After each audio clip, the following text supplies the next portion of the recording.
જામનગરમાં મોંઘવારીના મુદ્દે પ્રજાને જીવવું મુશ્કેલ બન્યું હોય અને ભાજપ સરકાર ભાવ ઓછા કરવાના વચનો જ આપતા હોય ત્યારે આજરોજ યુથ કોંગ્રેસ અને એનએસયુઆઈ દ્વારા મોંઘવારીના રાવણના પુતળાનું દહન કરી નગરસેવકો માટે કોંગ્રેસ હંમેશા લોકોની સાથે જ છે તેવું જતાવવા ભાજપ સામે સૂત્રોચ્ચાર કરી જાહેરમાં પત્રિકાઓ વહેંચી હતી।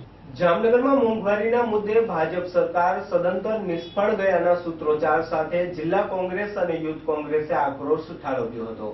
જામનગરના યુથ કોંગ્રેસ તેમજ એનએસયુઆઈ દ્વારા નીતિનો વિરોધ પ્રદર્શિત કરવા જામનગરના ડીકેવી સર્કલ ખાતે મોંઘવારીના મુદ્દે જાહેર રસ્તાઓ પર ભાજપ વિરોધ સૂત્રોચ્ચાર કરી જાહેર જનતાને મોંઘવારીના મુદ્દે પત્રિકાઓ વહેંચી ભાજપની મોંઘવારીના રાવણના પુતળાનું દહન કરવા જતા પોલીસે અટકાવ્યા હતા અને ઝપાઝપીના દ્રશ્યો સર્જાયા હતા, જેથી શહેર પ્રમુખ પીસી ખેતિયા સહિત 40 જેટલા કોંગીજનોની અટકાયત કરી હતી, જેમાં જામનગર શહેરના કોંગી અગ્રણીઓ, કોંગ્રેસના કાર્યકરો તેમજ મહિલાઓનો સમાવેશ થાય છે।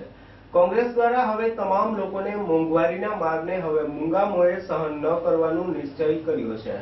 સામાન્ય માણસને જીવવું દોયલું થઈ પડ્યું છે એટલી મોંઘવારીનો રાક્ષસ દિવસે ન વધે એટલો રાત્રે ને રાત્રે ન વધે એટલો દિવસે વધી રહ્યો છે। ત્યારે આ મોંઘવારી માનવ સર્જિત છે, ભાજપના શાસકો સર્જિત છે, ગુજરાતમાં આનંદીબેન પટેલ સર્જિત છે અને ભારત દેશમાં નરેન્દ્ર મોદી સર્જિત આ મોંઘવારી છે।